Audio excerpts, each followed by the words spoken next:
Yes, तो in general किसी भी पार्टिकल के लिए अगर ये वेवलेंथ कैलकुलेट करना है तो उसका मास और वेलोसिटी फॉर्मूले में रखो या उसका मोमेंटम फॉर्मूले में रखो, विल गेट द वेवलेंथ। ठीक है, सिंपल है, आ जाएगा।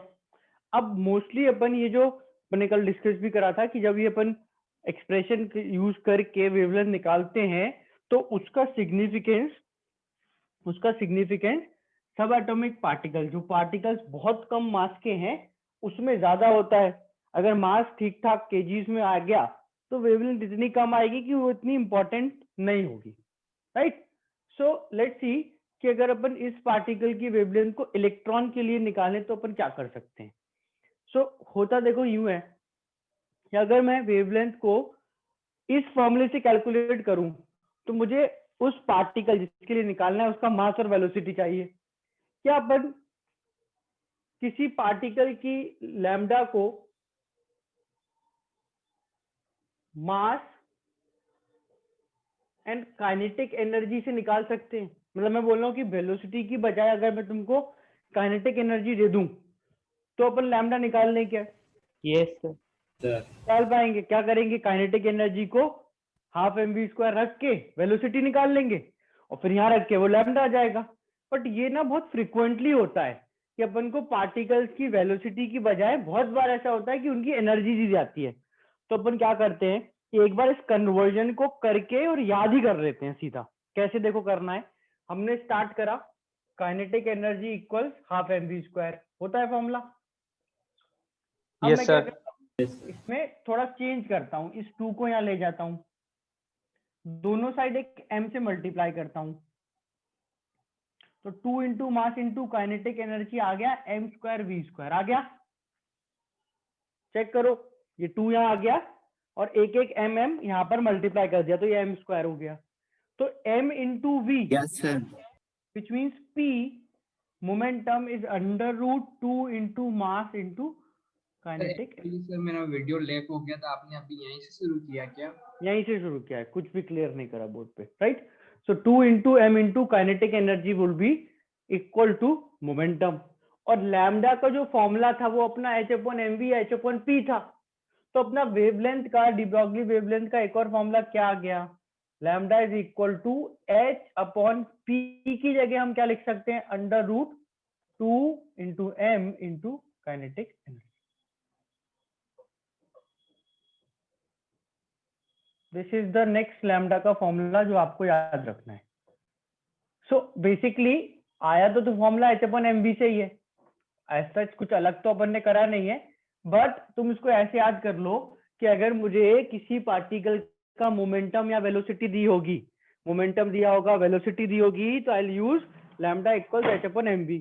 मोमेंटम या वेलोसिटी दी होगी तो लैम्डा इक्वल h/mv यूज करेंगे। और अगर काइनेटिक एनर्जी दी होगी तो लैम्डा इक्वल्स h/√2m के। स्टैंडर्ड फॉर्मूले को जो अपना एक चाहो तो शॉर्ट नोट की बुक मेंटेन अब स्टार्ट कर दो क्योंकि काफी फॉर्मूले होने लग गए हैं। उसमें यू कैन ऐड दिस कि भाई एक ये लैम्डा का भी फॉर्मूला होता है। ऑब्वियसली इस पार्टिकल, इस फॉर्मूले में, लैम्डा के फॉर्मूले में मास आ रहा है, ये मास दिख रहा है सबको, इस फॉर्मूले में मास आ रहा है। तो मास तो किसका होता है, पार्टिकल का कि फोटोन का? पार्टिकल का। पार्टिकल का। Obviously then this formula is applicable to particles not to photon. Photon के लिए फॉर्मूला ये नहीं है। फोटोन तो अपन hc/λ करके इक्वल hc/λ करके ही करेंगे, ठीक है ना। एक अपना फॉर्मूला h/mv हो गया या h/p हो गया, एक अपना फॉर्मूला h/2m √2m के ही हो गया।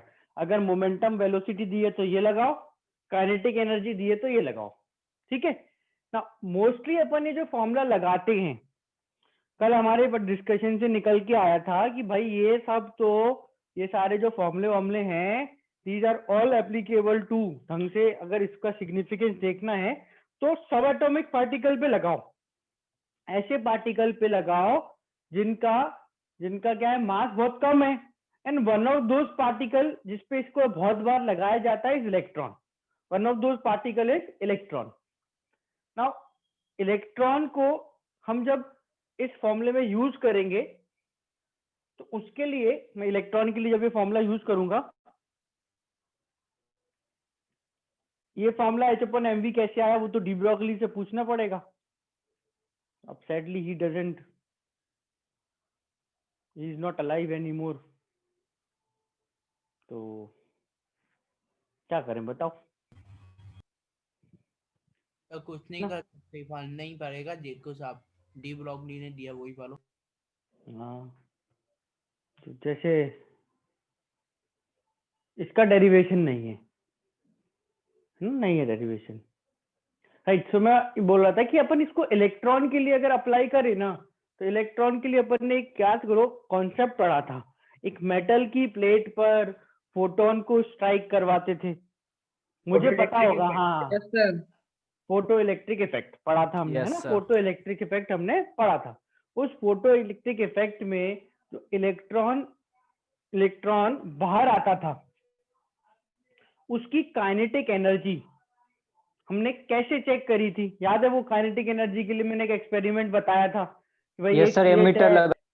हाँ, सो बेसिकली अपन उसी चीज को फिर से एक बार डिस्कस कर रहे हैं, क्योंकि अपन इलेक्ट्रॉन के लिए, ध्यान से समझना, इलेक्ट्रॉन के लिए इस काइनेटिक एनर्जी को कुछ और भी लिख सकते हैं। देखो क्या होता है, अगर मैंने इस तरह से दो मेटल की प्लेट ली, हालांकि ये थोड़ी सी ज्यादा लेवल की फिजिक्स है, अपन इसको फिजिक्स में ही पढ़ते हैं 12th में ऑल दो, बट फिर भी देखो, अगर मैंने इस तरह से दो मेटल की प्लेट ली और इनके बीच में यहाँ पर एक सेल बैटरी लगा दी, अपना जैसे सेल होता है ना वो जो अपन लाइट में टॉर्च वॉर्च में डालते हैं, वैसा एक बैटरी लगा दी यहाँ पे, है ना, इन्वर्टर की बैटरी लगा दी, ऐसा कुछ समझ लो।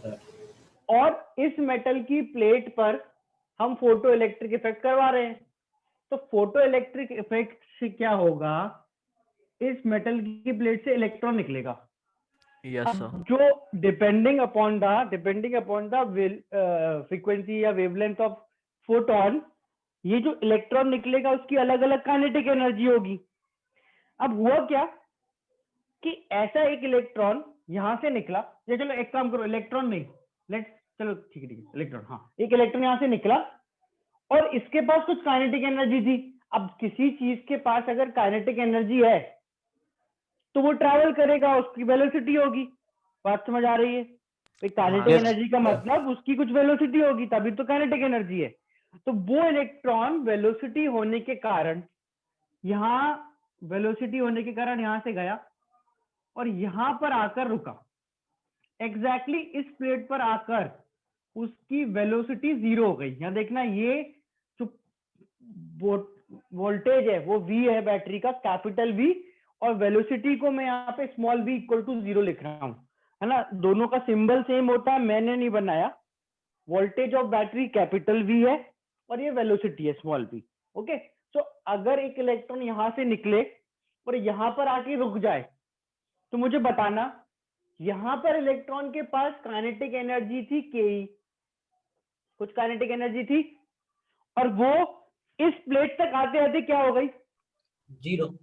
तो यहां से यहां आने में इलेक्ट्रॉन की काइनेटिक एनर्जी के ई अमाउंट से कम हुई। इलेक्ट्रॉन की काइनेटिक Yes, sir. एनर्जी के ई अमाउंट से कम हुई। अब लगाओ एनर्जी कंजर्वेशन, कि यहां से यहां तक में काइनेटिक एनर्जी के ई से कम हुई, तो पक्के से कोई एनर्जी बढ़ी होगी।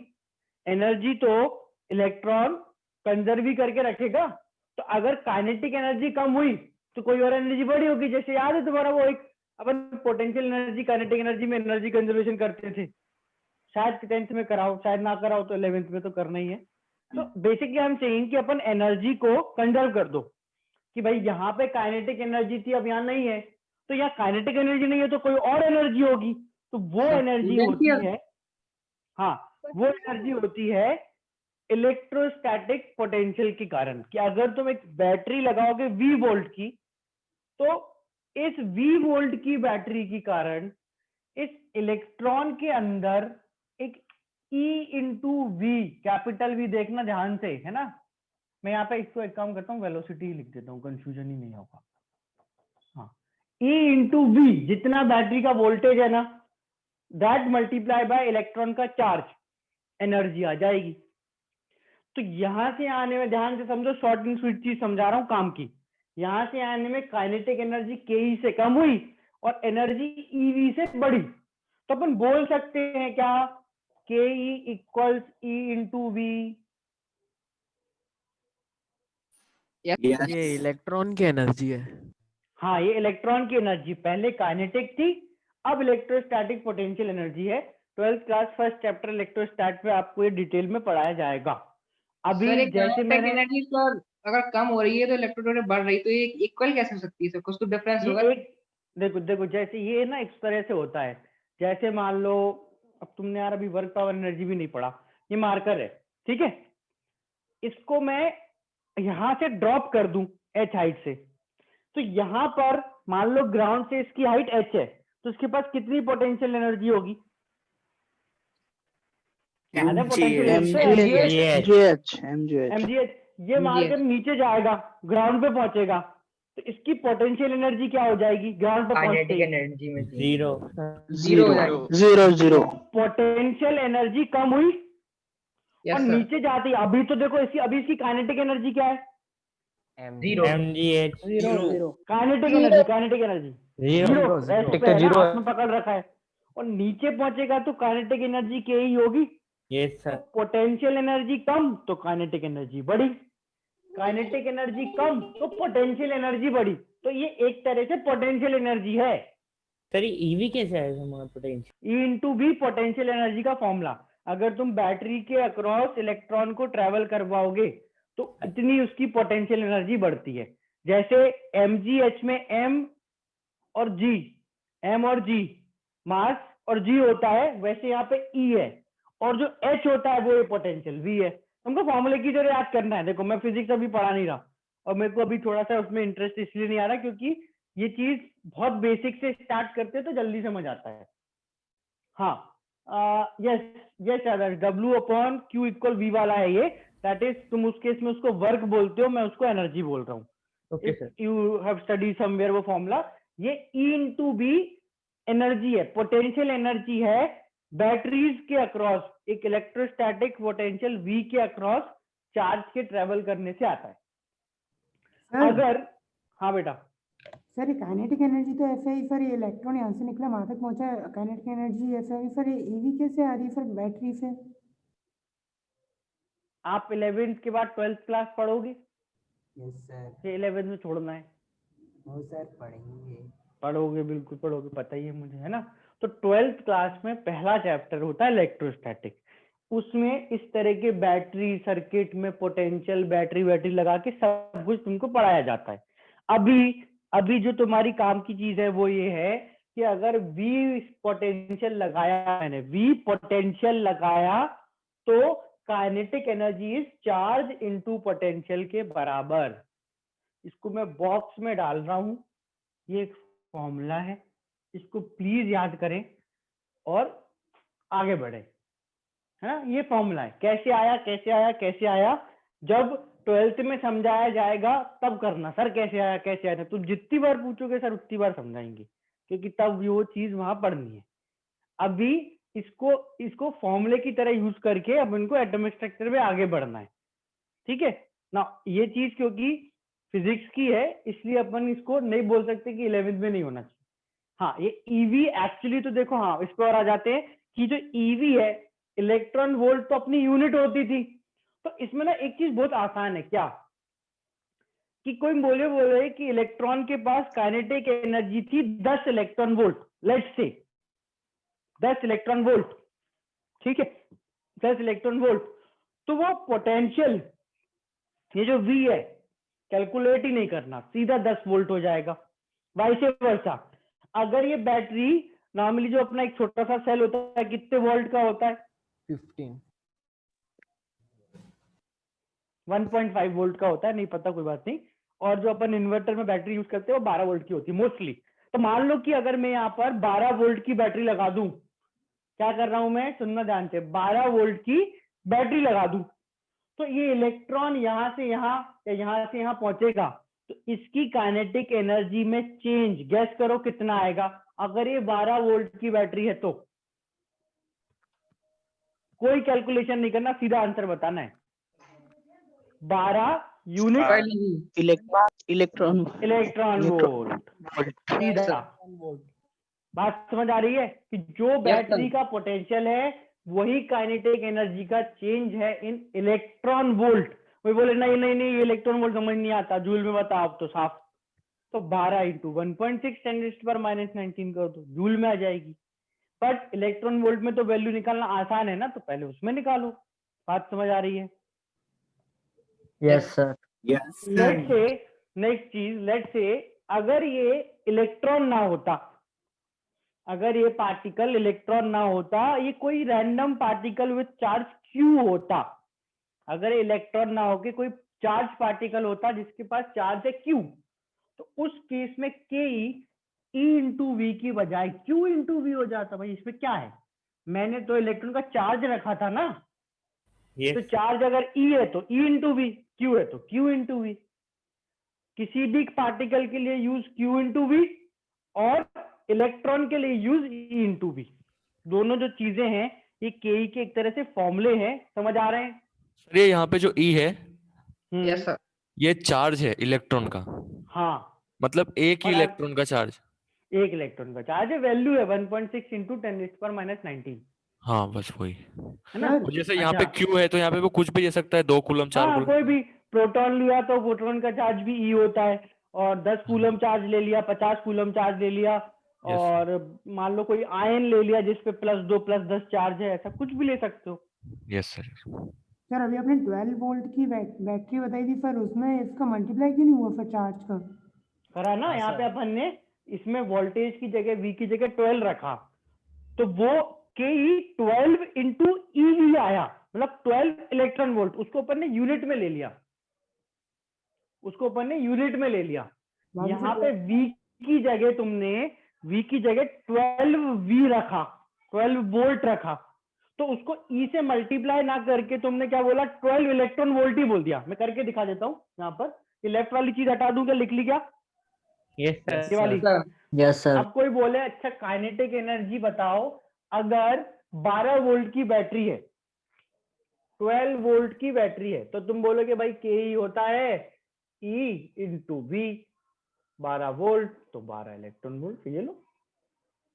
कोई बोले नहीं नहीं नहीं नहीं नहीं इलेक्ट्रॉन नहीं है, वो तो एक चार्ज है, तो kinetic energy equals Q into 12 V, 12 Q. अब इसमें Q की वैल्यू कूलम में रखना, कूलम्स में, तो तुमको ये जूल में मिल जाएगा। अगर इलेक्ट्रॉन का चार्ज, ध्यान से सुन लो ध्यान से, यहां पर E की वैल्यू 1.6 10⁻19 रख दोगे तो ये भी जूल में आ जाएगा। E की वैल्यू नहीं रखी, E की वैल्यू 1.6 इंटू 10⁻19 नहीं रखी, तभी वो इलेक्ट्रॉन वोल्ट है, रखोगे तो जूल आ जाएगा। सर हाँ बेटा, सर ये तो अपन ने उसमें पढ़ा था ना, करंट में निकाला था ऐसे ही एक फॉर्मूला क्यू। हाँ तो क्यू यहाँ पे बिल्कुल। चार्ज है, चार्ज इंटू क्यू वोल्टेज। यहाँ पर चार्ज है, वो किसी भी चार्ज के लिए क्यू लिख दिया, इलेक्ट्रॉन मोस्टली होता है तो ई लिखते हैं। ये आप जो भी है कन्वर्जन वाला पार्ट है, ये अपन को काइनेटिक एनर्जी के 2 फॉर्मूले मिले, काइनेटिक एनर्जी के 2 फॉर्मूले मिले। इन फॉर्मूले को अगर अपन यूज कर लें और इन दोनों को कंबाइन कर दें, तो लैम्डा अपने पास 2 तरह से और आ जाएगा। तो एक तो लैम्डा का फॉर्मूला हो गया h/√2m, के ई की जगह मैं रख देता हूं q इंटू वी।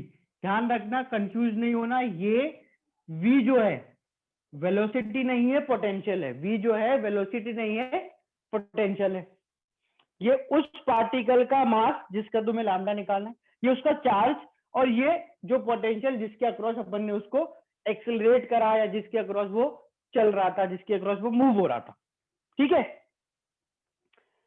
अच्छा, अगर ये फॉर्मूला मैं इलेक्ट्रॉन के लिए लगाऊं तो उसमें चीजें ना फिक्स्ड हो जाएंगी।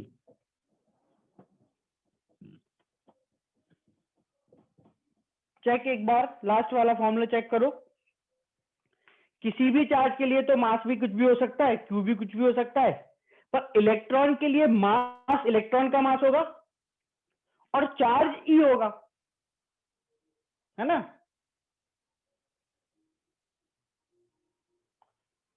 चार्ज ई होगा और मास एम ई होगा, मास ऑफ इलेक्ट्रॉन होगा। इलेक्ट्रॉन के लिए तो यही होता है। अब मुझे बताओ कि इस फॉर्मूले में क्या क्या फिक्स्ड है, क्या क्या चेंज नहीं हो सकता। H. H, mass of electron electron or E. ई भी Mass तो of फिक्स्ड ही है। electron. Yes, sir. Mass of electron H और E, all of these are constants. केवल चेंज क्या होगा ये भी कि पोटेंशियल Voltage. चेंज करते रहो, पोटेंशियल चेंज करते रहो, बाकी सब तो सेम ही रहेगा। तो अगर याद है एक बार फॉर्मूला निकाला था, किसका फॉर्मूला था वो, अपना फोटोन की एनर्जी का, 12400 अपॉन लैम्डा, याद है Yes, sir. भाई? सीधा तुम Yes, क्या sir. करो, 12400 को लैम्डा से डिवाइड करो, ई आएगा, क्योंकि उसमें जो कन्वर्जन में सब कुछ था वो कांस्टेंट था। तो वैसे ही इसमें भी तो सब कांस्टेंट है ना, यहाँ पे भी तो सब कांस्टेंट है। तो हम क्या करते हैं, लैम्डा ऑफ इलेक्ट्रॉन का एक फॉर्मूला याद करते हैं, 12.25 अपॉन रूट पी। देखो मैंने कुछ स्पेशल नहीं करा है, मैंने बस सारे कांस्टेंट की वैल्यू रख दी है। उसमें रूट वी के अलावा सब कुछ कांस्टेंट है, इनफैक्ट वी के अलावा सब कुछ कांस्टेंट है, तो मैंने सबकी वैल्यू रख दी पोटेंशियल है ना, वी पोटेंशियल है ना, अलग से मेंशन कर लेंगे अपन कहीं पर, कहीं कर लो, वी इज द पोटेंशियल, है ना। H upon under root 2me into V, right? Clear? ठीक है। अच्छा, ये Yes, यूनिट sir. रखना है, यूनिट्स का थोड़ा सा ध्यान रखना है कि अगर V की वैल्यू रखोगे तो शुड बी इन वोल्ट्स, और लैम्डा जो है वो एज यूजुअल अपनी सबसे कॉमन यूनिट एंगस्ट्रोम में आएगा। उल्टा भी करा जाता है, कोई पोटेंशियल पूछ ले लैम्डा दे दे तो कर सकते हो, है ना। अच्छा, याद ही अगर करना है तो देखो ऐसा है कि इसमें अगर मैं को v की रैंडम सी वैल्यू दी तो कैलकुलेशन खूब होता है, रैंडम वैल्यू देने पे क्या है, 12.25 से एक तो डिवाइड भी करना और v का सबसे पहले रूट निकालना है। v का तो सबसे पहले अपन को निकालना रूट, अंडर रूट निकालना अपने आप में एक काम होता है, अनलेस वो परफेक्ट स्क्वायर नहीं है फिर तो रूट निकालने में प्रॉब्लम आती है। तो कभी कभी you can also use this, ये सेम इलेक्ट्रॉन की वेवलेंथ का फॉर्मूला है, बट ये कभी कभी यूज में ज्यादा आता है। And then exact units are all same. This is in volts and this is in angstrom. मैंने कुछ नहीं करा है, 12.25 का स्क्वायर करके रूट के अंदर ले लिया, 12.25 का स्क्वायर करके रूट के अंदर ले लिया। सर हाँ बेटा, सर इसको ऐसे भी तो लिख सकते हैं, under root of lambda is equal to 35/b। Under root of lambda क्यों लेंगे? सर तो स्क्वायर ऑफ लैम्डा, हाँ स्क्वायर ऑफ लैम्डा इज क्यों, कोई लैम्डा का स्क्वायर क्यों याद करेगा बेटा? लैम्डा का स्क्वायर क्यों याद करेगा तू? रूट भी तो करना पड़ रहा है, कुछ नहीं कर सकता मैं, पर लैम्डा का स्क्वायर क्यों करूं? और गलत नहीं है, मैं तेरे को गलत नहीं बोल रहा हूं, पर क्यों करेंगे भाई? either this or these formulas are only applicable to electron, particle में भी सारे पार्टिकल नहीं, electron. is that 12.25? yes it is 12.25, 12.25। तो ये इलेक्ट्रॉन प्रोटॉन और उसके लिए यूज हो सकते हैं फॉर्मूला ये वाला? इलेक्ट्रॉन के लिए बस इलेक्ट्रॉन के लिए। सर हाँ बेटा, सर ये सर जो हमने लिखा था sir K equal to 12 Q J joules, sir इसमें क्यू कॉलम में आएगा, अगर सर क्यू और की यूनिट में होता तो काइनेटिक एनर्जी इलेक्ट्रॉन वोल्ट में आ सकती है? नहीं, क्यू को तो कूलम में ही लो तब जूल में आएगा, बाकी किसी यूनिट में लोगे तो वो फिर कन्वर्ट करना पड़ेगा, पहले कूलम में कन्वर्ट करो, ठीक है। जस्ट गिव मी 1 मिनट, एक बार ये फॉर्मूले देख लो, कुछ डाउट्स आए तो पूछना, एक बार देखो सारे फॉर्मूले। सर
सर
हाँ बेटा, सर? अब बताओ।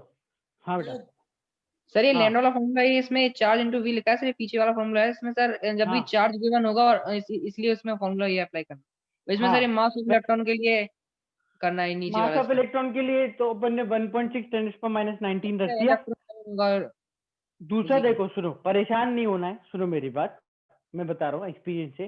तुमको ना एक्चुअली ये वाला फॉर्मूला वैल्यू कैलकुलेट करने के लिए कभी यूज ही नहीं करना पड़ेगा। एटलीस्ट 11th क्लास में तो करना ही नहीं पड़ेगा, क्योंकि अपन ने अभी तक ये क्यू इंटू भी एग्जैक्टली कैसे आता है वो समझा नहीं है। अभी अपन को इसका काम बस रेशियो निकालने में आ सकता है, तो तुम वैल्यू के लिए परेशान मत हो। जो मैंने फॉर्मूले में यूनिट बताई है वो बस सही रख देना। यहाँ पे ये वोल्ट्स में, ये एंगस्ट्रॉम में आ जाएगा, ये वोल्ट्स में, ये एंगस्ट्रॉम में आ जाएगा। इसमें 11th में तुमको वैल्यू रखने की जरूरत नहीं पड़ेगी। रेशियो में यूनिट से फर्क नहीं पड़ता, मैं तुमको एग्जांपल करवा ही रहा हूं उसका। रेशियो में तो यूनिट से फर्क नहीं पड़ता, क्योंकि रेशियो में दोनों की यूनिट सेम होती है बस, है ना। लेट्स डू अ क्वेश्चन, तो समझ आएगा कि तुमको एक्चुअली में करना क्या है। देखो सर बेसिकली, हाँ बेटा। सर आपने कल बताया था ये जो डी ब्रॉगली वेवलेंथ है वो स्मॉल मासेस के लिए यूज होती है, और अपन ने कल क्वेश्चंस भी किए थे प्रोटॉन और इलेक्ट्रॉन पे बेस्ड। यहाँ पे इलेक्ट्रॉन प्रोटॉन के लिए क्यों नहीं यूज होगी? ऐसा है, बताओ कि एक चींटी का, एंट होती है एंट, उसका मास कितना होता है केजीस में? होता होगा 0.0111 10 टू की पावर माइनस कुछ होता होगा, बहुत है ना। जाके। अगर मैं ना बोलूं तो तुम तो उसको मिलीग्राम, ग्राम या नैनोग्राम में बताते, केजी में बताते नहीं। तुमको जो सबसे छोटी यूनिट आती होती तुम उसमें बताते। तो इट्स लाइक कि यार एंट जो है वो इतनी कम मास की है कि उसका मास केजी में तो कौन ही बताता है, हम यूज ही नहीं करते वो यूनिट, तो पर होती तो है ना। बात समझ आ रही है कि भाई सिग्निफिकेंस, उसका जो सिग्निफिकेंस है वो छोटे पार्टिकल के लिए है। कैलकुलेशन तो किसी के लिए भी कर लो, एक फॉर्मूला है, बोला H/mv, तो m और v जिसका भी होता है उस पे लगाओ, वैल्यू कुछ भी आए, हमें क्या करना। Okay sir. बात समझ आ रही है कि वैल्यू बहुत छोटी आएगी तो वो नेग्लिजिबल होगी, वो बहुत छोटी होगी तो रिलेवेंट नहीं होगी, पर निकाल तो किसी के लिए भी सकते हैं ना भाई, ऐसा है।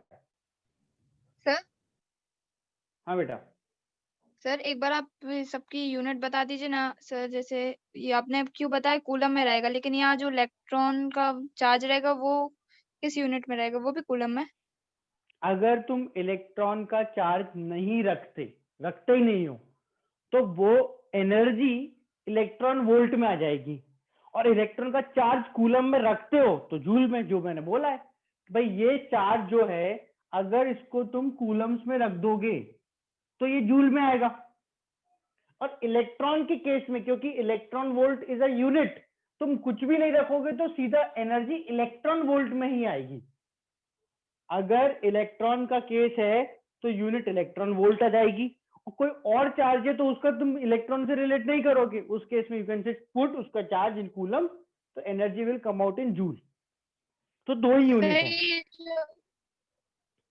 सर ये जो फॉर्मूला निकला है वो मीन्स अपन ने इलेक्ट्रॉन वोल्ट से निकाला है ना, यूनिट रख के। जूल, जूल, ये 1.6 10⁻19 रख के जूल में। और सर ये जो अपन ने ईवी लिखा है तो ये पूरे जूल में है ना? हाँ ठीक है सर। सर हाँ बेटा। सर लेफ्ट साइड में लास्ट फॉर्मूला में फिर 2 into me.e मतलब mass of electron into charge of electron है ना? Mass of electron, charge of electron, potential. Okay mass of particle, charge of particle, potential. Yes okay ठीक है, देखो use this to, let's try use this and ये वाला formula use करके देखते हैं। तो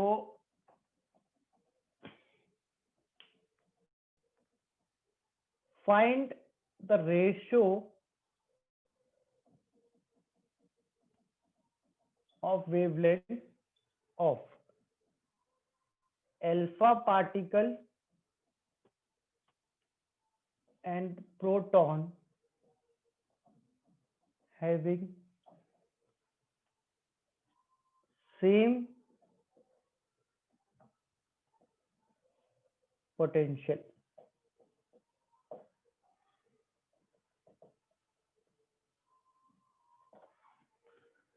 अगर अल्फा पार्टिकल और प्रोटॉन के लिए पोटेंशियल सेम है, अल्फा पार्टिकल और प्रोटॉन के लिए पोटेंशियल सेम है, तो उनके डी ब्रॉगली वेवलेंथ का रेशियो क्या होगा? वी तो सेम है। पहले तो मुझे बताओ, यहाँ पे जो सारे फॉर्मूले लिखे हैं उनमें से इसको करने के लिए फॉर्मूला कौन सा यूज करोगे? Sir lambda is equal to h/√2 article particle वाला, दैट इज दिस फॉर्मूला, है ना? ये तो सब इलेक्ट्रॉन के हैं, ये तो सारे दोनों ही, और ये तो इलेक्ट्रॉन के हैं, अपन ये यूज करेंगे। ठीक है, करो यूज। रेशियो में लेस टू लेस, कम से कम कैलकुलेशन करना होती है। कोई भी मल्टीप्लिकेशन डिवीजन एकदम शुरू में तो करना ही नहीं है।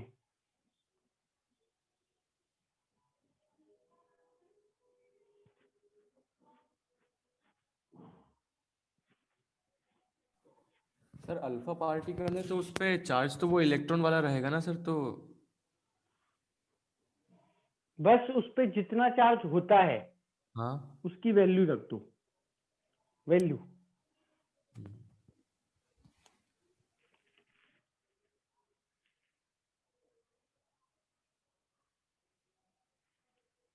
आंसर सही है क्या? नहीं, सर अल्फा पार्टिकल का मास क्यों होता है? अल्फा पार्टिकल का मास 4 अपन कौन सा चैप्टर पढ़ रहे हैं? एटॉमिक वो चैप्टर नंबर कौन सा है? 2 पहला चैप्टर कौन सा था? मोल कांसेप्ट। उसमें सबसे पहले हमने पढ़ा था पार्टिकल्स का मास निकालना, और एटॉमिक में सबसे बड़ा पढ़ा था अल्फा पार्टिकल क्या होता है। तुमको क्या नहीं पता कि अल्फा पार्टिकल क्या होता है, उसका मास कितना होता है? सर अल्फा पार्टिकल का मास कितना होता है ये? अल्फा पार्टिकल क्या होता है? कोई भी पार्टिकल होगा। कोई भी पार्टिकल होगा बेटा। अगर तुम मेरे सामने होते अभी इस समय, पता है? आ गया सर समझ में। क्या था पढ़ता? देखो अपने नोट्स में सबसे पहली चीज एटॉमिक स्ट्रक्चर में क्या पढ़ी थी हमने? क्या होता है अल्फा पार्टिकल? कोई और बताओ। बताऊं? Sir He plus He2 plus ion. He2 plus ion. He2 plus ion is alpha particle. Answer क्या है? यूज करा था रदरफोर्ड मॉडल में। आंसर आएगा 1/4, नहीं सॉरी 1/2√2। किसी ने Yes, sir. निकाला है लोगों ने। सर मैंने दिया है। मैं देख नहीं रहा था आंसर, मैं बात सुन रहा था तन्मय की। मैं सोच रहा था कि मैं तन्मय के साथ क्या करता अगर वो होता मेरे साथ। तो क्या होता सर? खींच के पढ़ती। बता देता आंसर उसको चुपके से एकदम ना। आंसर सर के तरीके में आंसर बताते सर। हाँ, आशीष का ठीक था आंसर। नया वाला ठीक है क्या सर? 1/2√2 आएगा। आदर्श ने ठीक निकाला है, मुस्कान ने भी ठीक निकाला है। 2√2/1। राम बेटा उल्टा कर दिया आपने। आपने करा तो बहुत अच्छा सही एकदम, पर आपने उल्टा करा। देखो सी, ये वाला फॉर्मूला जो मैंने अभी भी मिटाया यूज करना है अपन को। इस फॉर्मूले के हिसाब से देखो हमको निकालना क्या है, lambda alpha upon lambda proton, है ना। तो ये अपन फॉर्मूले रखेंगे H अपॉन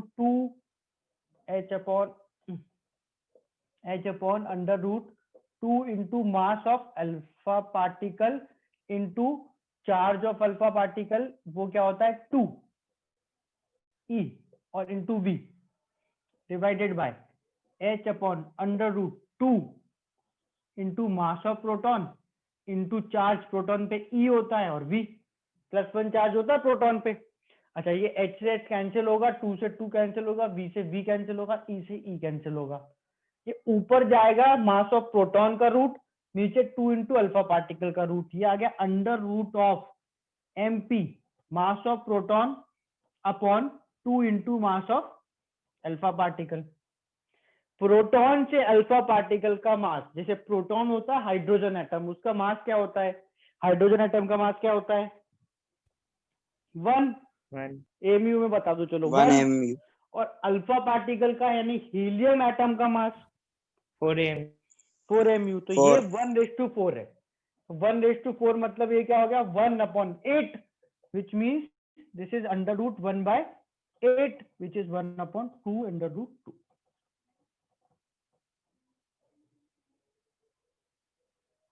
क्लियर है सबको ये?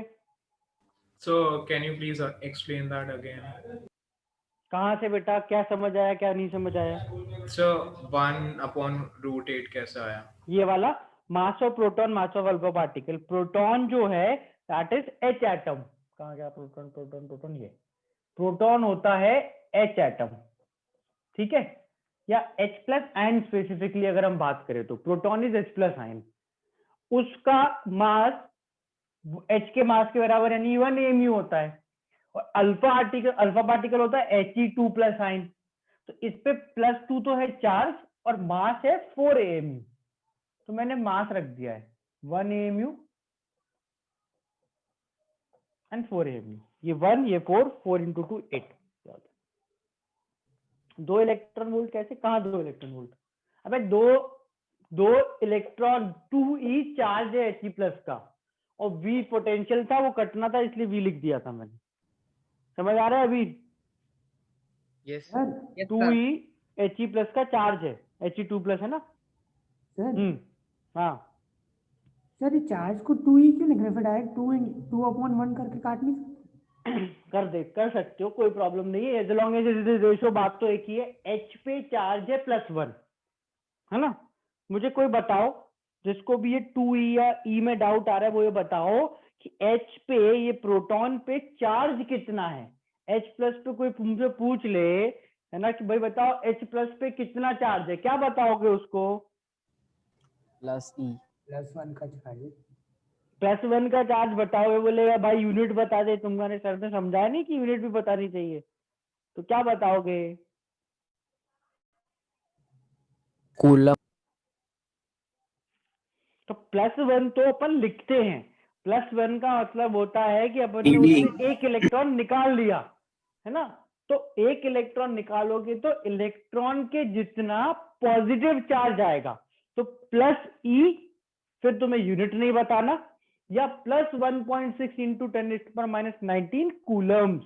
तो ये चार्ज +E है, ये चार्ज +2E है।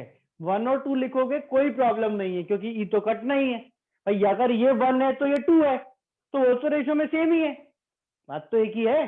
पर एक्चुअली कोई पूछे कितना चार्ज है, तो +E +2E। क्लियर है? समझ आया? Yes sir. Yes sir. Sir coulomb में क्या बताया था सर? आप कूलम में चार्ज E की वैल्यू के बराबर 1.6 × 10⁻19 कूलम में, तो इसकी वैल्यू रख देना बस। Yes sir. ठीक है, क्लियर है बेटा?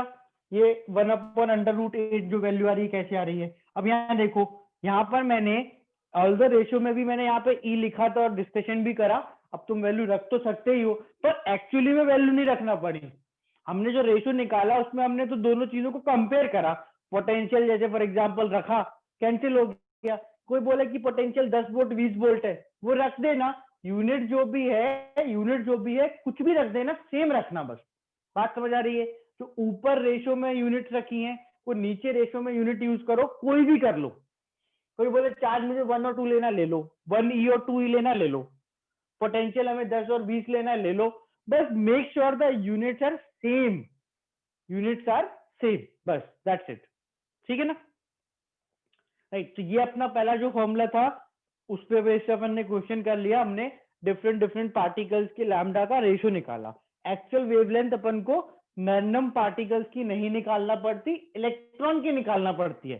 तो इलेक्ट्रॉन की तो निकल जाती है, देखो आराम से। इलेक्ट्रॉन की वेवलेंथ तो जरा में निकल जाएगी।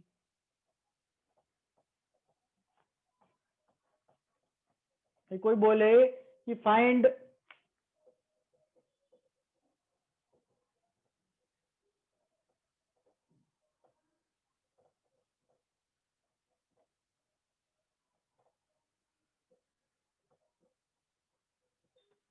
de Broglie's wavelength of electron accelerated। ये accelerated वर्ड यूज होता है, accelerated by potential difference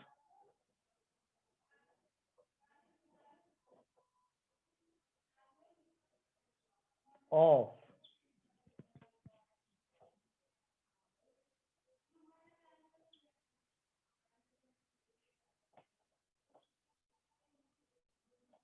(1.5 volts। तो V की वैल्यू दे रखी है, तुमसे लैम्डा पूछा है 10 है ना। लैम्डा 10 यूनिट के साथ। You have 2 option. इलेक्ट्रॉन की, नहीं बेटा कृष्णा 3.1 नहीं आएगा। इलेक्ट्रॉन की वेवलेंथ निकालने के लिए आपके पास 2 ऑप्शन है, जो इसी के पीछे जस्ट अभी पहले लिखे थे। लैम्डा इक्वल्स 12.25/√V या लैम्डा इक्वल 150/√V। इसको जल्दी करने के लिए कौन सा वाला फॉर्मूला यूज करें? सेकेंड वाला √150 बाय, है ना, √150। देख के लग रहा है अरे वाह ये पता चल गया, अरे ये तो कटने वाला है ना। दिमाग में यही चल रहा है कि कब ये 150 को लिख के मैं एक्चुअली 1.5 से कैंसिल करूं। 10 आएगा सर। 10 आएगा सर। 10 एंगस्ट्रॉम लिख दूं। और अगर 12.25 बाय रूट भी करते तो आंसर तो देखो यही आना है, पर वो हमसे नहीं निकलता। हम क्यों कि 1.5 के रूट में पहले कंफ्यूज होते, बाय चांस निकाल लिया फिर डिवाइड करते, तो इट्स अ प्रॉब्लम। वैसे फॉर्मूला तो वो भी चलता है। अब कोई बोले कि भाई बिल्कुल सिमिलरली कि अगर मैं सपोज इस वैल्यू को 1.5 से चेंज करके 4 कर दूं, 1.5 से चेंज करके 4 कर दूं, तो फिर ये मत यूज करना, क्योंकि इसमें क्या है 150/4 का परफेक्ट रूट नहीं निकलेगा। उस केस में रूट बी वाला फॉर्मूला यूज कर लेना, 12.25 बाय रूट बी, है ना। तो समझ आ रहा है कि वो दोनों फॉर्मूले क्यों लिखवाए मैंने, ताकि तुम जल्दी कैलकुलेशन कर पाओ, है ना। तुम उनमें से एक भी याद करोगे चलेगा काम, पर कैलकुलेशन फास्ट अपनी दोनों को याद करके होती है। एनीवेज, इसकी किसी को कैलकुलेशन में डाउट तो नहीं है? No sir. No sir. तो अपन ने 2 क्वेश्चन करे, है ना, 2 क्वेश्चन करे। एक अपना बेसिस ऑफ कोई पार्टिकल दे दो, अल्फा पार्टिकल, प्रोटॉन दे दो, कोई इंसान को चार्ज करके दौड़ा दो, ले भाई तू दौड़, तेरा निकालेंगे डी ब्रॉगली वेवलेंथ। तो उसका मास, उसका चार्ज और जिसका पोटेंशियल लगाया, और कोई रैंडम पार्टिकल है वो ले लो। इलेक्ट्रॉन है तो यूज दिस, इससे जल्दी होगा, क्योंकि इलेक्ट्रॉन में you can't change anything else, right. अब यहाँ पे देखो, हमने अभी तक इलेक्ट्रॉन का डिस्कशन 2 जगह किया है। इलेक्ट्रॉन का डिस्कशन अपन ने अभी तक 2 जगह किया है। रिकॉल करो फटाफट, अपन ने क्या क्या पढ़ा। अपन ने पहले पढ़ा था थोड़ा बहुत रदरफोर्ड मॉडल, फिर अपन ने लाइट का डिस्कशन स्टार्ट कर दिया था। लाइट के डिस्कशन में इलेक्ट्रॉन कहाँ आया था? लाइट के डिस्कशन में फोटोइलेक्ट्रिक इलेक्ट्रॉन फोटोइलेक्ट्रिक इफेक्ट में हमने जब मेटल प्लेट पे फोटोन मारा था तो इलेक्ट्रॉन बाहर आए थे, फोटो इलेक्ट्रॉन्स बाहर आए थे। जो फोटो इलेक्ट्रॉन बाहर आते हैं उनके पास कुछ काइनेटिक एनर्जी होती थी, याद है? Yes sir. Yes sir. Minus. अब अगर वो फोटो इलेक्ट्रॉन जो बाहर आया उसके पास कुछ काइनेटिक एनर्जी है, तो दिमाग में चल रहा है कि यार उसकी काइनेटिक एनर्जी से अपन उसकी डी ब्रॉगली वेवलेंथ निकाल सकते हैं। Yes sir. भाई काइनेटिक एनर्जी है तो डी ब्रॉगली वेवलेंथ तो निकाल ही पाओगे। पहला तो वो हो गया कि भाई ठीक है, फोटो इलेक्ट्रॉन होते हैं, उनकी डी ब्रॉगली वेवलेंथ हमसे पूछी जा सकती है। अभी अपन देखते हैं कैसे निकालना, एग्जांपल देख लेते हैं। दूसरा फिर उसके जस्ट बाद अपन ने पढ़ा बोर्स मॉडल। उस बोर्स मॉडल में इलेक्ट्रॉन कहाँ होता था? ट्रांजिशन में नहीं, किसी ऑर्बिट में। एक ऑर्बिट से वो दूसरे ऑर्बिट में जाता भी था ही, पर वो ऑर्बिट में होता था। तो उस ऑर्बिट में अपन को इलेक्ट्रॉन की एनर्जी पता होती है। यस सर पता। वहां पर उस En को यूज करके भी इलेक्ट्रॉन की डी ब्रॉगली वेवलेंथ निकाल सकते हैं। तो ये 2 अपन को चीजें करना है। पहली चीज करते हैं, पहली चीज करने के लिए photo electric effect with D Broglie wavelength, 2 concept upon mix करते हैं। उसको अपन एग्जांपल से करेंगे। एग्जांपल देता हूं मैं।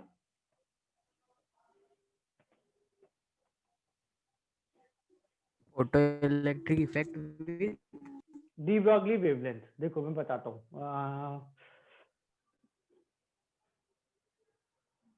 जस्ट गिव मी सेकंड में कैलकुलेशन कर लूं। तो टॉपिक डाले ना यही। नहीं, क्वेश्चन लिखो तुम, तो सीधा क्वेश्चन लिख लो, स्टार मार्क कर लेना, तो इसमें 2 कॉन्सेप्ट कवर हो रहे हैं तो याद रह जाएगा। if you want अपनी रेफरेंस के लिए कुछ लिखना चाहो तो लिखो, मैं मना नहीं कर रहा। तो क्या डालें? तो जस्ट टॉपिक के लिए क्वेश्चंस के पहले एक टॉपिक तो डाल दें, ये कोई स्पेस पे क्वेश्चन डाल लो। देखो टॉपिक क्या डालें ये पूछना है मुझे। टॉपिक क्या डाले? टॉपिक डाल लो photoelectric effect with de Broglie wavelength. हाँ, ऐसे कोई टॉपिक नहीं है, ये तो एक एग्जांपल है, बस क्वेश्चन है। तो अब exactly I don't know. Photo electric effect and D Broglie wavelength, एक क्वेश्चन करवा रहा हूँ बस, राइट। सी क्वेश्चन है 1000 एंगस्ट्रॉम लाइट इज 1000 एंगस्ट्रॉम ज्यादा तो नहीं होगा, नहीं ठीक है, is incident upon a metal surface with work function of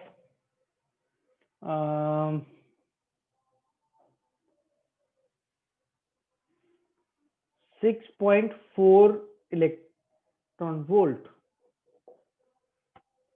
Find the de Broglie wavelength, या find the wavelength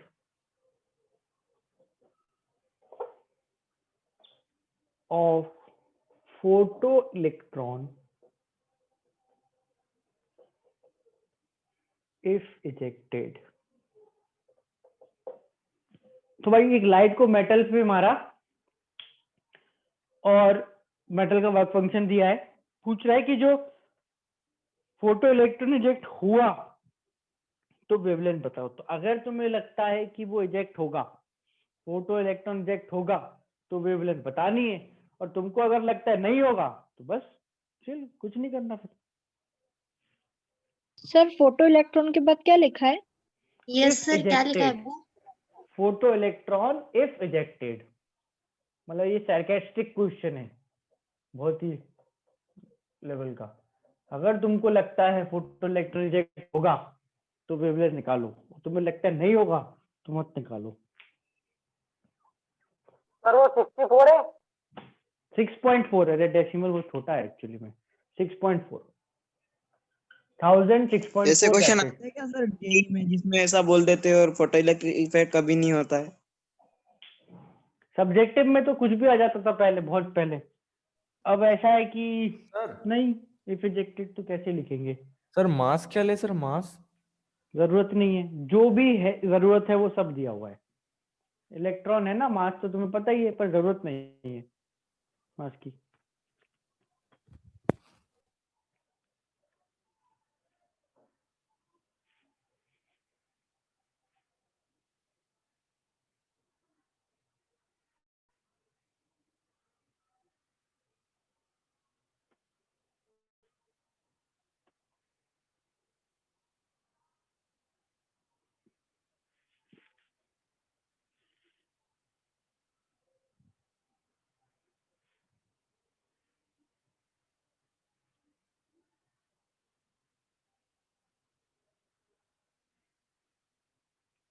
देवेश का आंसर आ गया है, सही है देवेश का आंसर।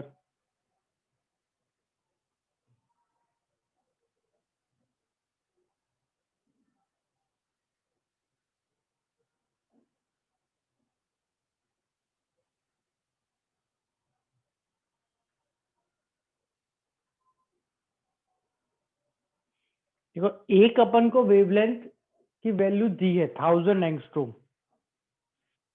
और एक अपन से वेवलेंथ पूछी है। डिफरेंस कनक का भी ठीक है बेटा। 1000 एंगस्ट्रॉम है लाइट की वेवलेंथ, और हमसे पूछी जा रही है इलेक्ट्रॉन यानी कि फोटो इलेक्ट्रॉन की वेवलेंथ। तो लाइट की वेवलेंथ से लाइट की फोटोन की एनर्जी निकालो। फोटो इलेक्ट्रिक इफेक्ट की इक्वेशन लगाओ। फोटो इलेक्ट्रिक नॉट रिजेक्टेड, लो बढ़िया, इनने बोला अब इलेक्ट्रॉन रिजेक्ट ही नहीं होगा। ऐसा थोड़ी होता है, इफ रिजेक्टेड बोल रहा हूं मैं, पर तुमसे कैलकुलेशन करवाना हूँ। लोग बोल रहे हैं कि आंसर भी आ रहा है, तो फिर आंसर आ रहा है तो रिजेक्ट हो रहा है बेटा। तो ऐसे ही लिखा था इफ रिजेक्टेड, लो ब्रैकेट में डाल देता हूँ।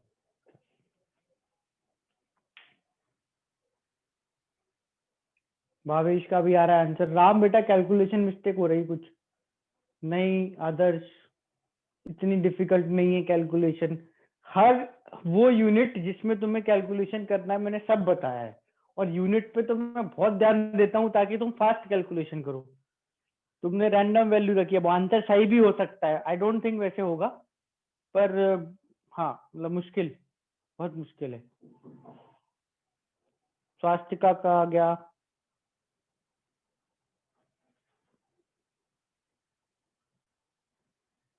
सॉरी बेटा नहीं।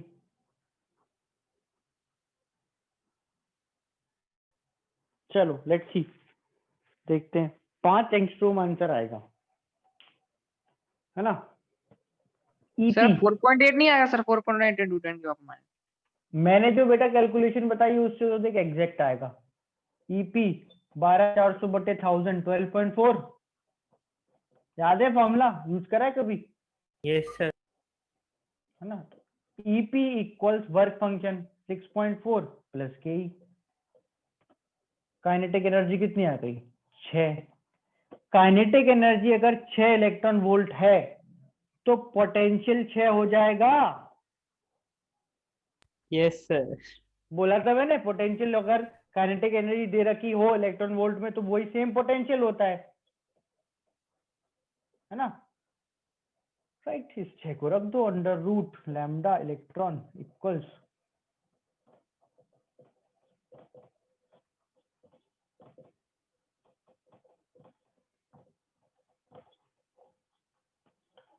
देखो अगर तुम जूल वूल में चले गए ना तो आंसर सही करोगे तो इसके बहुत क्लोज आ जाएगा। सही करोगे तो 4.9, 5.1, 4.8 ऐसा कुछ आंसर आ जाएगा। इतना ऊपर नीचे हो जाता है बट उसमें टाइम बहुत लग रहा है भाई। ये 2 सेकंड का क्वेश्चन है मतलब। So work ये वैसा function is क्वेश्चन taken है। as potential क्या energy कैसे? मैंने बोला ना K equals E B, kinetic energy equals E into V. Electron का जो पोटेंशियल है वही काइनेटिक एनर्जी, जो काइनेटिक एनर्जी वही पोटेंशियल। भाई मैं अगर बोलूं जो पोटेंशियल है वो काइनेटिक एनर्जी, उसका मतलब जो काइनेटिक एनर्जी वो पोटेंशियल है, तो ऑब्वियस होता है जो काइनेटिक एनर्जी है इलेक्ट्रॉन वोल्ट में that is potential in volts only for electron. और बाकी सब के लिए जो तुमको अभी तो करना नहीं पड़ता पर बाकी सब के लिए निकालना पड़ेगा। पर इलेक्ट्रॉन के लिए K is equal to potential in volts. Other option is, अगर अदर ऑप्शन की बात करें तो E equal NC by lambda से जूल में एनर्जी आएगी, फिर इसको कन्वर्ट करोगे जूल में तो काइनेटिक एनर्जी आएगी, फिर अंडर रूट 2m के ई से वेवलेंथ आएगी which is a very very very long method. फिर मतलब अगर इतना लंबा मेथड लगाना है तो फिर ये छोटे छोटे फॉर्मूले बना के याद करने का मतलब ही नहीं है सर। ये सर अगर दोनों अपन इसको मतलब 12.25 अंडर रूट जो v वाला फॉर्मूला था वो एक बार मैंने उसको उससे भी ट्राई किया था एक बार, तो मैंने 12.25 अपॉन अंडर रूट 6.4 रखा। तो 6.4 क्यों रखा बेटा?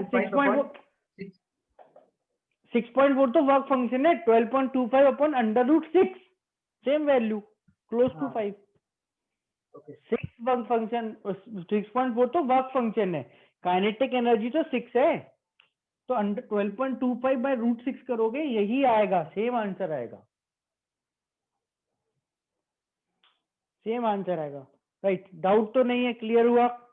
यस सर, क्लियर है ना। ये अपन जो देखो ओवरऑल मैं बता रहा हूँ छोटे छोटे फॉर्मूले बना रहे हैं उनका ये यूज है भाई। इससे जितने जल्दी जल्दी आ जाता है अपना आंसर। हमने लैम्डा का एक फॉर्मूला बना के रखा, ईपी का एक फॉर्मूला बना के रखा कि भाई ये मोस्टली वेवलेंथ एंगस्ट्रॉम में दे रहे हैं तो चलो अपन फटाफट ईपी निकाल लेंगे, इससे आ जाएगा, है ना। और फिर दूसरा ही अपन ने लैम्डा इलेक्ट्रॉन का फॉर्मूला बनाया। अब अंडर रूट मुझे सेकंड स्टेप नहीं समझ आया सर। कौन सा? ये वाला, ये यहाँ पे सेकंड वाला ये यस सर। ये बेटा EP equals W not plus के ई काइनेटिक एनर्जी, ये अपनी फोटो इलेक्ट्रिक इफेक्ट की इक्वेशन है। फोटो इलेक्ट्रिक इफेक्ट पढ़ा है ना आपने? Energy of photon equal work function plus kinetic energy. EP ये ऊपर निकालिए, वर्क फंक्शन इक्वेशन में दिया है, काइनेटिक एनर्जी आ गई। EP equal W not plus के ई, है ना। राइट, चलो सो यूज दिस फॉर्मूलाज, इससे जल्दी जल्दी से आंसर आता है। और बाकी अगर कुछ और आ जाए चार्ज वार्ज इलेक्ट्रॉन के अलावा कुछ कर नहीं सकते, तो बाकी फॉर्मूले वो यूज करना है। Like this was one example जिसमें अपन ने फोटो इलेक्ट्रॉन्स के लिए लैम्डा निकाला। अब नेक्स्ट ऐसा है कि जो इलेक्ट्रॉन है वो मोस्टली अपन देखते हैं कि ऑर्बिट्स में होते हैं, यानी कि एटम के किसी ना किसी ऑर्बिट में होते हैं। वहां पर अपन लैम्डा कैसे निकालेंगे? तो उसके लिए देखो अपन एक काम करेंगे। हमने इलेक्ट्रॉन को डी ब्रॉगली के अकॉर्डिंग वेव तो बोल ही दिया। तो सपोज किसी एक एटम का ये एक ऑर्बिट है, ठीक है, ये एटम है, उसके बीच में न्यूक्लियस है ये, और ये उसका एक ऑर्बिट है। Let's call this orbit is n। इस ऑर्बिट में इलेक्ट्रॉन है प्रेजेंट, कोई भी एटम हो सकता है, hydrogen He plus lithium 2+। assuming Bohr model is applicable, this is the orbit of an atom जिसका अपने nth ऑर्बिट कंसीडर करा। इसमें जो इलेक्ट्रॉन प्रेजेंट होगा उसका डुअल नेचर है। डी ब्रॉगली के according this electron can be a wave. तो मैंने बोला अच्छा इलेक्ट्रॉन वेव है, चलो अब तो इलेक्ट्रॉन को पार्टिकल नहीं वेव की तरह बनाएंगे। ये लो भाई, ये वैल्यू है इलेक्ट्रॉन, है ना। पहले आसान था, एक ई लिखना होता था, पर अब ये पूरी वेव बनाई। इस वेव को या इस ऑर्बिट में इफ यू चेक, तो देख के बताओ जरा, कहीं से स्टार्ट कर दो यहाँ से, कि इलेक्ट्रॉन कितनी वेव्स बना रहा है। तो 1 2 7 7 4 5 6 और ये 7 वेव्स। ठीक है, ये अपन ने इलेक्ट्रॉन को वेव की तरह दिखाया और दिख रहा है कि 7 वेव बन रही हैं। तो हमको ये फिगर आउट करना है, ये जो भी एटम है उसका ये कौन सा ऑर्बिट है। ठीक है, बहुत सिंपल आंसर आएगा, एक्सट्रीमली सिंपल। बट अभी के लिए समझो कि मैं क्या करना चाह रहा हूं। मुझे बोला कि एक इलेक्ट्रॉन वेव बनाता है, ठीक है, होता है वो, डी ब्रॉगली ने बोला कि पार्टिकल नेचर है, वेव नेचर है, होता है। अब अगर एक ऑर्बिट में इलेक्ट्रॉन वेव की तरह प्रेजेंट है, and if the electron makes 7 waves और 10 वेव्स और 20 वेव्स, तो what is the orbit number related to number of waves.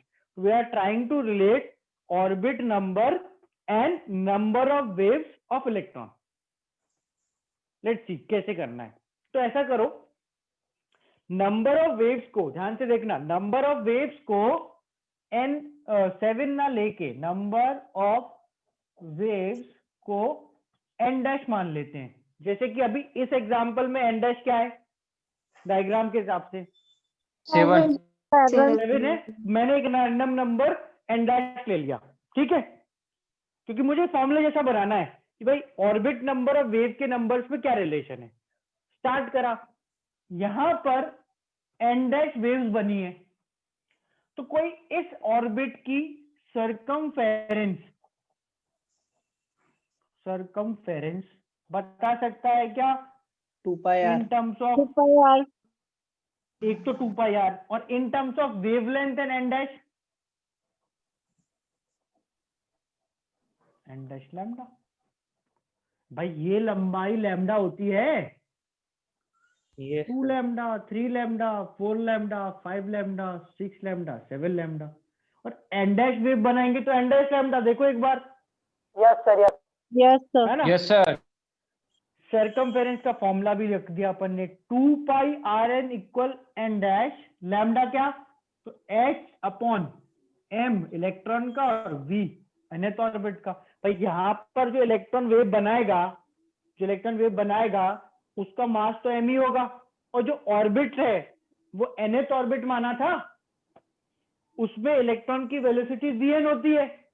आ रही बात समझ में? ये मैंने mv रखा है। अब देखो मैं इसको थोड़ा सा रीअरेंज कर रहा हूँ। रेडियस के फॉर्मूले से लिखा है। रेडियस का फॉर्मूला नहीं, सरकमफेरेंस का फॉर्मूला। याद है बचपन तुम्हारा सर्किल चैप्टर पढ़ा था वहां पे? सर्कल सर एन डैश के बाद ये लेमड़ा है ना? लेकिन वहां पे हाँ, तो ये 2 रहा। आता था। तो ये 2 है, तो हाँ सर, 2 हाँ। पाई आर हुए। बेटा क्या पूछ रहे हो सरकमफेरेंस का फॉर्मूला? वो सर ये me N into dash V N into R N. ये एन डैश देखो, दो पार्ट है, एक सरकमफेरेंस 2 पाई आर से लिख दी और एक एन डैश लैम्डा से लिख दी, और बराबर है सरकमफेरेंस ये दोनों ना। इसको मैं चेंज कर रहा हूँ, तो मैं क्या कर रहा हूँ, मैं एम ई और वी एन को यहाँ और 2 पाई को नीचे ले जा रहा हूँ। तो M E V N into R N equal N dash H upon 2 pi. Check करो अब तक जो मैंने चेंजेस सब्स्टिट्यूशंस करे क्लियर है? Yes sir. है ना, m इंटू वी को ऊपर ले गया और 2 पाई नीचे आ गया। M V into R, M V into R. हाँ बेटा। सर ये जो N dash H by M E V N लिया हमने, ये हमने मोमेंटम के फॉर्मूले से लिया है। हाँ, ये सरकमफेरेंस। लैम्डा का h अपन एम वी रखा है, हाँ, लैम्डा का h है ना। Right, what is M V R? Angular momentum. ये N H angular momentum N H upon 2 pi होता है, एन डैश एच अपॉन 2 पाई।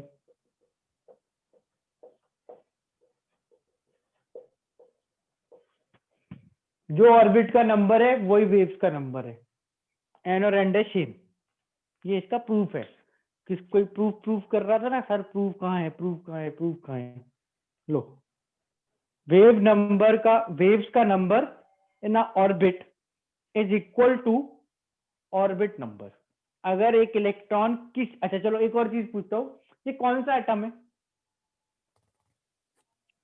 हाइड्रोजन। हाइड्रोजन। कब बोला मैंने? हाइड्रोजन। Any atom. हाइड्रोजन मैंने कोई ऐसे भी बोला ना, उसकी स्पीशीज। कोई भी एटम हो। बात समझ आ रही? इंडिपेंडेंट ऑफ जेड, पूरे डेरिवेशन में कहीं भी जेड दिख रहा है क्या? नहीं दिख रहा ना, मतलब कोई भी एटम ले लो, हमको मतलब ऑर्बिट के नंबर से है। हाइड्रोजन एटम का 5वां ऑर्बिट, उसमें जो इलेक्ट्रॉन है 5वें ऑर्बिट में इलेक्ट्रॉन गया, वहां पे इलेक्ट्रॉन डी ब्रॉगली के हिसाब से कितनी वेव बनाएगा? 5 वेव। हीलियम के सेकंड ऑर्बिट में He प्लस के सेकंड ऑर्बिट में इलेक्ट्रॉन कितनी वेव बनाएगा? 2। बहुत सिंपल चीज है, number of waves made by electron is equal to orbit number. ठीक है, मतलब और ये जो अपन ने चीज लिखी है, क्या बोल रहा हूँ, बोलो बोलो। जो ये एग्जांपल था तो ये 7th ऑर्बिट में था। 7 एक एग्जांपल था, 7th ऑर्बिट तक 7 वेव बनी है। हाँ सही है। डेरिवेशन के लिए एन डैश ले लिया। जिसके साथ में उसमें बनेगी ऑर्बिट में, क्या 7th ऑर्बिट में कौन से इलेक्ट्रॉन की बनती है? मतलब 7th ऑर्बिट वाले 2 इलेक्ट्रॉन के नाम। 7th ऑर्बिट, किसी भी एटम की 7th ऑर्बिट में इलेक्ट्रॉन 7 वेव बनाएगा। सर ये सारे एटम्स के लिए वैलिड है, सारे एलिमेंट्स के लिए। सारे ऐसे एलिमेंट्स, एटम्स, आयंस जिन पे बोर मॉडल लग सकता है। यहाँ पे भी बोर आ गया। बोले सर यूरेनियम में लगा दे तो क्या होगा? हाँ तो लगा दो, बोर मॉडल लगाना है बस, एक इलेक्ट्रॉन होना चाहिए।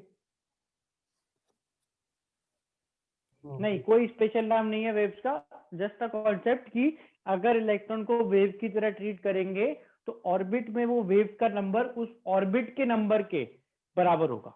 इसका अपन यूज बहुत करते हैं। कैसे? देखो ये क्वेश्चन है, वापस लिख रहा हूं। Circumference 2 pi R N equals N lambda. अब तो मैं एन लैम्डा ही लिखूंगा, मुझे पता है ना कि वो तो एन लैम्डा था एक्चुअली, एन डैश को कुछ था ही नहीं। तो मुझसे अगर किसी ऑर्बिट में इलेक्ट्रॉन की सर्कम, अरे यार एन डैश एन के बराबर आ गया तो अब मैंने एन लैम्डा लिख दिया। पहले मुझे पता नहीं था तो मैंने एन डैश माना, अब तो पता है ना। हाँ, मल्टी इलेक्ट्रॉनिक सिस्टम में कुछ भी अभी तक जो पढ़ा है कुछ अप्लाई नहीं होगा। जो भी हमने अब तक पढ़ा है एटॉमिक स्ट्रक्चर में, एक से ज्यादा इलेक्ट्रॉन के सिस्टम पर कुछ भी अप्लाई नहीं होता है, नथिंग। बट जो नेक्स्ट क्लास ऑनवर्ड्स पढ़ेंगे दैट वुड बी अप्लाई, वो अप्लाई हो जाएगा, राइट। सो ये मैंने एन लैम्डा इस लॉजिक से लिख दिया कि हमें पता है इलेक्ट्रॉन वहां पर एन है, ओ सॉरी नंबर ऑफ वेव्स और ऑर्बिट नंबर सेम है। क्लियर है? डाउट तो नहीं है मुस्कान? ठीक है, राइट। सी, इससे अपन क्या कर पाएंगे कि हमको अगर किसी ऑर्बिट में वेवलेंथ पूछ ली जाए इलेक्ट्रॉन की, बोला हीलियम के चौथे ऑर्बिट में जो इलेक्ट्रॉन है उसकी वेवलेंथ बताओ, तो यू विल हैव 2 मेथड्स, 2 निकालने के तरीके होंगे। एक कि अगर मुझे हीलियम के चौथे ऑर्बिट में इलेक्ट्रॉन की एनर्जी मिल जाए तो I can use lambda equals 12.25 upon root V या 150 upon V, root of 150 upon V, जो हमने अभी पिछले क्वेश्चन में भी करा था।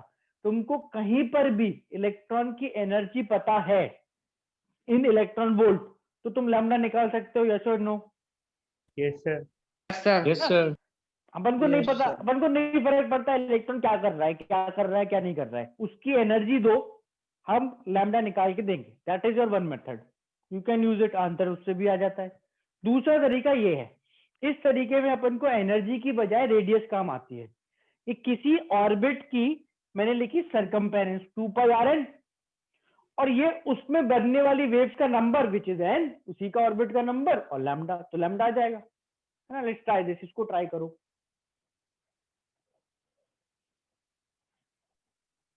सर तब एक बार मेरा डिस्कनेक्ट हो गया था, आप ये n is equal to N dash के बाद आपने जो लिखा है वो एक बार बता देंगे?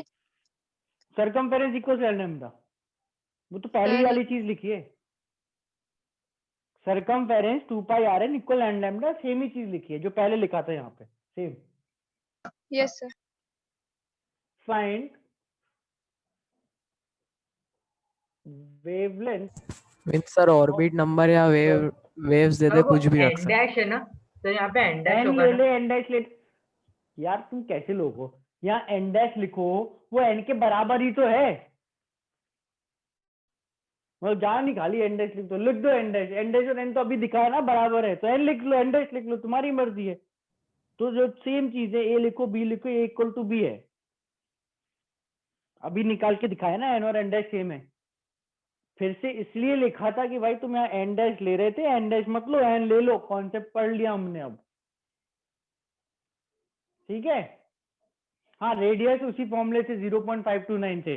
अभी मैं जो क्वेश्चन दे रहा हूँ उसमें रेडियस के फॉर्मूले में ए नॉट यूज करते थे अपन, याद है कि ए नॉट था, small A not, yes sir, उसके टर्म्स में आंसर निकालना, ठीक है। तुम लिखने में उसको ए बोल देना, उसके टर्म्स में आंसर निकालना। Find wavelength of electron in second orbit of He plus ion. He plus ion के सेकेंड ऑर्बिट में जो इलेक्ट्रॉन प्रेजेंट है उसकी वेवलेंथ क्या होगी। चलो, एंगस्ट्रॉम में आएगा ना answer? Answer in terms of A not. अच्छा, इसको ऐसे लिखा जाता है, क्वेश्चन ऐसे देते हैं, गिवन, वो एक छोटी सी लाइन लिख देंगे, गिवन बोर्स रेडियस, यानी कि हाइड्रोजन एटम के फर्स्ट ऑर्बिट की रेडियस इज ए नॉट, ऐसा। तो इसी के टर्म्स में आंसर निकालो, ए नॉट के टर्म्स में। मुझे एग्जैक्ट एंगस्ट्रॉम में वैल्यू नहीं चाहिए, मुझे ए नॉट के टर्म्स में आंसर चाहिए। You can answer in terms of A not, और ए लिख सकते हो, टाइप करने में ए लिख दो, पाई को PIE लिख दो या सिंबल बना दो, you can, otherwise pi and number and then A naught की जगह you can is A.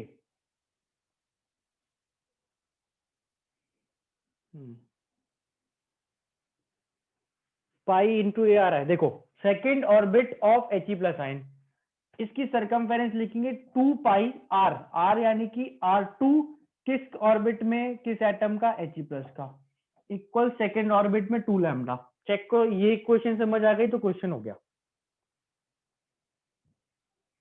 2 pi R2 He plus, circumference second orbit of helium ion की circumference 2 pi R2 He plus हो जाएगी, और इक्वल सेकेंड ऑर्बिट में कितनी wave बनेगी, 2, तो 2 लैम्डा हो जाएगा। समझ आ रही है बात? Yes sir. है ना। अब देखो, what is this R2 He plus, तो 2 pi into R2 He plus होता है ए नॉट इंटू एन स्क्वायर। कौन सा ऑर्बिट है ये, कौन सा ऑर्बिट है, सेकेंड ऑर्बिट। सेकेंड ऑर्बिट, तो 2 स्क्वायर बाय जेड क्या होगा He प्लस का, 2।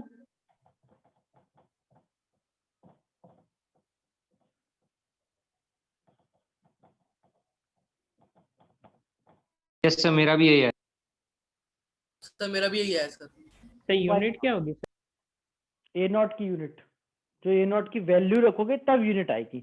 अभी तो ए नॉट के टर्म्स में आंसर है ना, 0.529 रख दोगे तो 1.06 पाई एंगस्ट्रॉम। नाउ अभी मैंने ए नॉट को ए नॉट ही रहने दिया है, इसलिए यूनिट की बात नहीं कर रहा हूं। तुम ए नॉट की वैल्यू रखो, जो वैल्यू रखोगे उस यूनिट में आंसर आ जाएगा।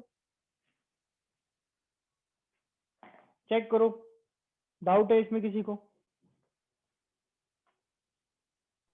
No sir. क्लियर है सबको? ये रेडियस का फॉर्मूला लगाया ना सर? क्या सर रेडियस का है ना फॉर्मूला, ये सर रेडियस से ही निकाला, A naught into N square by Z, radius का फॉर्मूला। अभी तक तुमने रेडियस का फॉर्मूला याद नहीं करा, मतलब करा सर, मैं दोबारा। ए नॉट यानी कि 0.529, वो भी कर सकते थे use, N square by Z, second orbit का स्क्वायर और जेड की वैल्यू 2। ओके सर, वही पूछ रहा हूँ सर, 0.529 की वो ए नॉट है ना, वो ए नॉट लिख दिया उसकी जगह। क्वेश्चन ऐसे ही आते हैं, ए नॉट के टर्म्स में आंसर निकालने को बोलता है। वैल्यू रखना है तो वैल्यू रख दो, वैल्यू रखोगे तो भी आ जाएगा। सेकंड ऑप्शन देखो, होता है ऐसा है, सुनो ध्यान से समझना, कि जो सेकंड तरीका है इसी को करने का, यही वैल्यू निकालने का, इज हम second orbit of He plus में इलेक्ट्रॉन की एनर्जी निकाल लें और लैम्डा इक्वल्स 12.25 बाय रूट भी कर दें, that is also one option.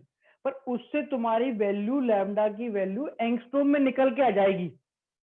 Question में अगर ऐसे बोर्स रेडियस का मेंशन है और ऑप्शन इस तरह से दे रखे हैं तो वो तरीका नहीं लग पाएगा। इस तरीके से सोचना, इस तरीके से तुम नेक्स्ट स्टेप में एंगस्ट्रॉम में वैल्यू निकाल सकते हो क्या? Yes sir. वैल्यू रख दो, आ जाएगा आंसर। पर अगर एक बार एंगस्ट्रॉम में वैल्यू निकल गई, की वैल्यू बता दो। अरे 0.529 अबे 529 ये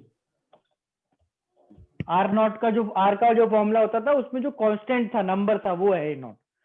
एक बार हमने ई निकाल के उसको के ई को काइनेटिक एनर्जी को पोटेंशियल के बराबर बोल के लैम्डा निकाला अगर 12.25 बाय रूट वी से, तो लैम्डा किस में आएगा?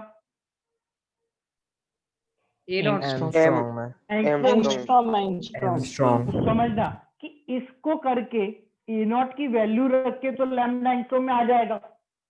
पर लैम्डा एंगस्ट्रॉम में आ गया तो फिर उल्टा अपन ये निकाल सकते हैं क्या कि वो पाई ए नॉट के टर्म्स में कितना है? No sir, no sir, exact value निकल सकता है।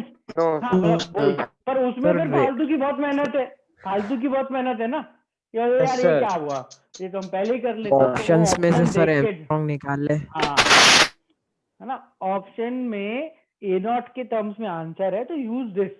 ये मोस्टली होता है इसलिए मैंने एग्जांपल दिया है। सर जो आपने लास्ट में बताया समझ में नहीं आया सर, आप क्या बता रहे थे? मैं बोल रहा हूं कि अगर मैं He प्लस के सेकेंड ऑर्बिट में इलेक्ट्रॉन की काइनेटिक एनर्जी निकाल लूं तो वो काइनेटिक एनर्जी पोटेंशियल के बराबर होती है, और फिर 12.25 अपन रूट बी से भी तो लैम्डा आ जाता है ना? तो लैम्डा की वैल्यू उससे भी आ जाती, किसी ने वैसे भी कराओ। पर उसकी बाद जब वैल्यू आ जाएगी तो तुम उस वैल्यू को इससे मैच नहीं कर पाओगे, कर भी लोगे तो टाइम वेस्ट होगा। तो just try look at the options. अगर ए नॉट के टर्म्स में आंसर है तो ये करो, और अगर एग्जैक्ट वैल्यू तो एज यू विश, इससे तो बाकी वैल्यू रख के आंसर आ ही जाता है। ये करना चाहो तो कर भी सकते हो। अगर न्यूमेरिकल वैल्यू पूछी है तो you can use both of those methods, पर अगर ए नॉट के टर्म्स में तो this is your solution. Sir इसमें v कहाँ दिया है तो अपन इससे कैसे फाइंड कर सकते हैं? Second orbit of He plus में बताओ कितनी काइनेटिक एनर्जी होती है, बताओ वैल्यू फटाफट, जल्दी जल्दी जल्दी। Second orbit of He plus में काइनेटिक एनर्जी क्या होगी? सर -3.4 को पॉजिटिव होती है काइनेटिक एनर्जी, तो नेगेटिव कैसे? 2 × 10⁶ into 2 En equals -13.6 into z square, यानी कि 2 का स्क्वायर बाय 2 का स्क्वायर। En -13.6 तो Ke होगी, काइनेटिक एनर्जी होगी 13.6 इलेक्ट्रॉन वोल्ट, मतलब पोटेंशियल होगा 13.6 वोल्ट, मतलब लैम्डा होगा 12.25 अपॉन रूट ऑफ 13.6 एंगस्ट्रॉम। ये वैल्यू और यहाँ ए नॉट की वैल्यू रखोगे ये तो सेम आएंगी, चेक करना। Yes sir. तो ये इसका दूसरा तरीका है, पर न्यूमेरिकल वैल्यू पूछी हो तब इसमें से कोई भी तरीका लगाना। अगर ए नॉट के टर्म्स में आंसर चाहिए यूज दिस,